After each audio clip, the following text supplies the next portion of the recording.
Say something that sounds probably a little bit crazy, but I love sales calls, right? Like I love the rush of getting on a sales call. And so when I think about all the ways that I could generate business or get new clients, like sales calls is hands down one of my favorite ways. And when you think about it, what other way can you get directly in front of potential clients, ask them questions and get answers in real time, be able to tailor your solution or your product or your service or your offers to them, be able to answer their questions, be able to overcome those objections or handle those objections and get a decision and even get paid like in real time, especially if you're doing high ticket sales or you're working with corporate clients or high-end clients. There's like no better way. And even in terms of conversion, like what other way can you convert at 70, 80, 90%, right? Obviously, depending on how good you are. And so for me, it hasn't always been this way. Was a time when I thought that sales was all about manipulation and convincing people, and I was terrified of doing sales calls.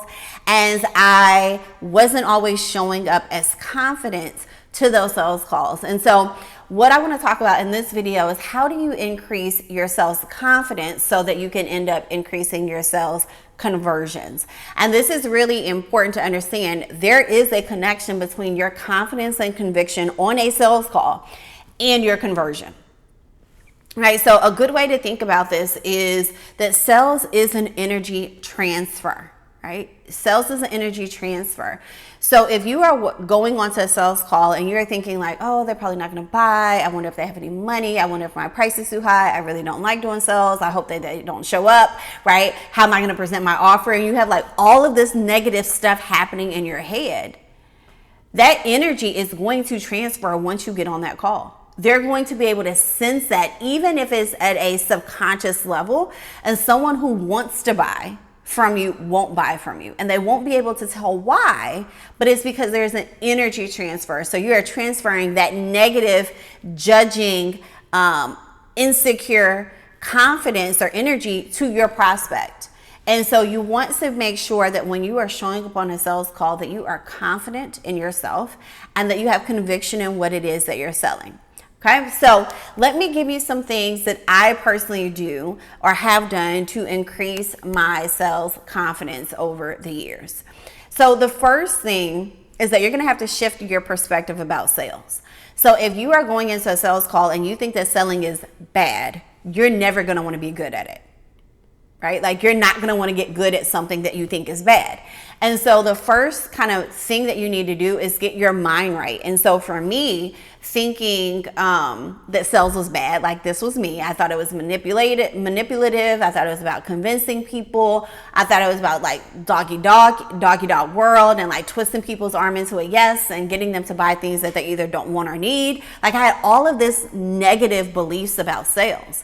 And then it wasn't until I really learned that, yes, there are some people who sell that way, but that isn't a requirement in order for me to be successful, right? And so I really had to get my mind right about what selling is. Selling is a value exchange. I am talking to someone who has a problem that they haven't been able to solve on their own.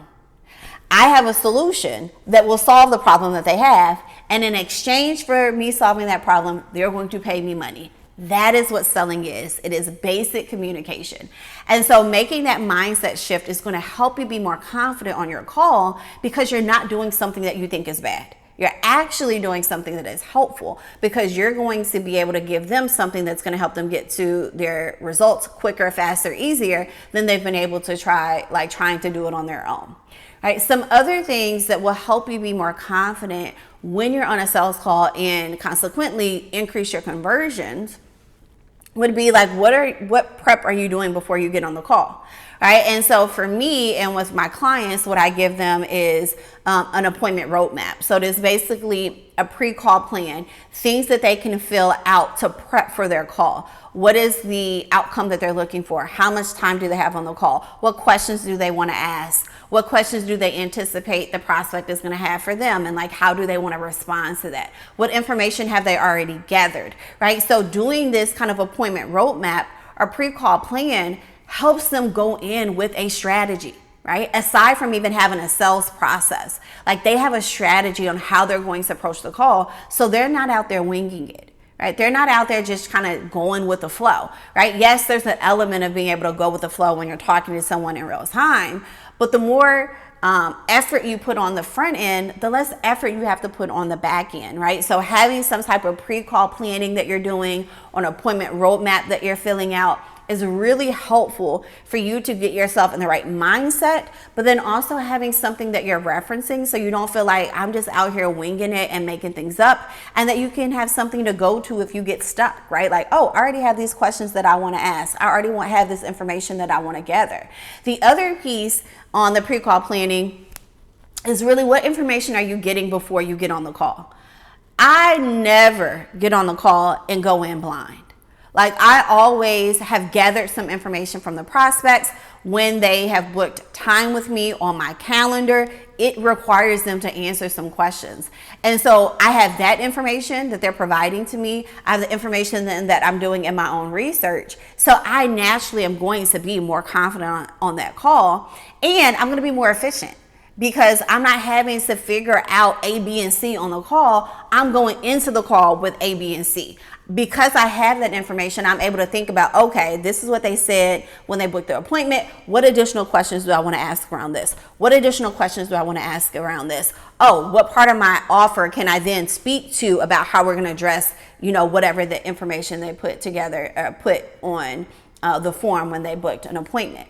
So doing that pre-call planning and capturing that information ahead of time is going to allow you to be so much more confident, because you are ahead of the game and you're not going in there with no information. Other things that you can do is to stop focusing on getting the sale. Yes, you are going to close more sales by stopping or not focusing on closing the sale. Right? When you are focused on, I need to get this business, I need this money, I need a new client, I need to pay my mortgage, not only are you going in there with desperate energy, and remember, sales is an energy transfer, so not only is that happening, but the other thing is that you are not going to ask good questions. You are going to be more focused on the outcome and what it is that you want to sell versus the person that is sitting across from you, right? Whether that's like virtually or in person. And so you want to stop focusing on, how can I get this sale? How can I close this business? I need this deal. And instead you want to think, the purpose of this call is for me to first connect with this person, qualify this person, see if I can even help them, gather some information. And if I can help them, then present how I can get them from point A to point B. And it's going to take the pressure off of you. It's going to take the pressure off of them, and allows you to really just focus on the process. And if you focus on the process, the outcome will come, right? And there are some times where you don't want to close that sale. They're not a good client, or they wouldn't be a good client for you. You wouldn't be able to get them the results that they're looking for, and there's actually a better fit for them. And so if you shift your perspective from like, I want to sell this, I need some money now, I want a new client, so no, let me just first connect with them as a person. Let me understand what it is that they're looking for. Let me understand what their gaps are, their goals are, their pain points are, their roadblocks, where they're trying to get. And then, can I actually get them there? It makes the conversation so much more productive, and more often than not, you're going to start increasing your conversion ratio. Another thing that you can do to be more confident on your calls is to have a sales process. So I mentioned earlier that, part of that process is the pre-call plan, but you also want to have a process. Like, how do you take a prospect from, I'm interested in your product or service, to, I am now a paying client? And you want to have a process that you are following. Now, when people think about a process, the first pushback that I get is, but I don't want a script, or every client conversation is different. I am better kind of winging it or going with the flow. I don't want to be aggressive or like pushy or any of these things. But the reality is, when you have a sales process, it's going to be more beneficial for you. But it's also going to be more beneficial for the person that you're talking to, because you're not going to be wasting their time. And so when I say a sales process, it means, what are those milestones that you go through? What are the key questions that you consistently ask What are you doing to take someone from interested to paying client or not a good fit? And you need to have that documented, right? So I teach my clients a 4-step process, and then it's customized for their particular world and their conversation and their sales style. But we know that it is designed to move the conversation forward to a yes or a next step or a no, this isn't a good fit for them or for me, right? So you need to have a sales process. The last thing that I would say that's going to help you be more confident on your sales calls is to put a lot more emphasis on the questions that you are asking. Right? So this is, to me, one of the most important skills that really separates people that are good at sales and people that are like, right? That aren't really converting. When I listen to their calls, the people that are not converting tend to do more talking than listening. And so when you're doing all of the talking, that person is not thinking about buying. They are now being educated more than likely, right? And so what you want to do is shift that dynamic, and you want to spend more of your time asking questions. That is also how you demonstrate your expertise. You don't demonstrate your expertise by giving people information, because now I've got to process that information. Instead, you demonstrate your expertise by asking really good questions. And in asking those questions, it takes the pressure off of you because you're not thinking about what is it that I have to say next. It also demonstrates your expertise because if you're asking really good questions, your prospect or potential client should be saying, that's a good question. I never thought about that. Let me think about that for a second, right? And the more that you get them thinking about their problem different or their goal different or their roadblocks different, the more valuable you become, because now they're like, this person is getting me to think different. What other value can they provide to me? They must be an expert at what it is that they do, right? So again, you've got to remember, confidence is key, right? We could get into like things, how you present yourself, how you're dressing, your posture, your tonality, all of those things play into how confident someone perceives you. Which, by the way, let me do a little bonus. When we're talking about confidence too, you also want to think about your presentation. How are you taking up space? How are you articulating your words? What words are you using? Are you using things like, well, normally we would do, or, I think, no, this is what we would do. Best practice is this. What I find works well is this, right? Your confidence is going to come through your body language. It's going to come through the words that you're using. It's going to come through your tonality. And all of those make up like how we communicate with other people. And so that's also something you want to be mindful of. I had a client where she really focuses on selling to lawyers.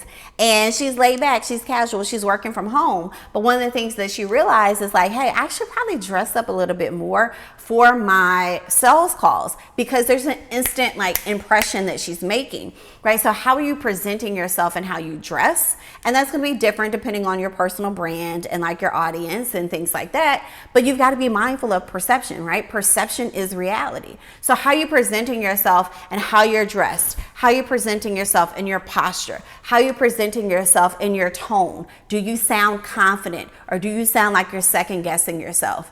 One of the things that I often notice, particularly for female entrepreneurs, and I look at this when I am hiring someone, is when we get into pricing, how does their body language shift? So I often see once we get into pricing, people start looking down, they look off to the side, like they break that eye contact, which tells me they're uncomfortable. And the moment that I see, oh, they broke eye contact, that means whatever you told me in terms of pricing, that's negotiable. Right? And so these are things that convey confidence, how you're presenting yourself, how you're articulating your words. Are you controlling, not even want to say controlling, but guiding the conversation, and that is through your process that you have. So if you take all of these things into, put them into practice, you're going to be more confident on your calls. Your prospect is going to be more confident in saying yes, because they're going to perceive like this person is really confident in what they're saying. They're confident in what they're presenting. They're coming in with the right mindset. The energy transfer of confidence and conviction is going to work in your favor. And so confidence, again, your level of confidence is going to also impact your level of conversions. So I know that was a lot to unpack, but I would love to know in the comments, what was your biggest takeaway from today? And if you're also like, hey, you mentioned a couple of things like this pre-call plan and things like that, I'm more interested in that. In the comments, I will put a resource to the template that I provide for my clients, so that at least will give you a starting point. Now, obviously, if I'm working with a client one-on-one or in my programs, we customize that template, but at least it gives you a place to start if you're out here just winging it and you're like, hey, I need to be more confident in my sales calls and my pricing and my process, how I'm presenting my offer. It definitely gives you a good place to prep for your calls so you are not going in blind. Again, would love to know your feedback and your biggest takeaway in the comments, and I will see you in the next video. Until next time, much success.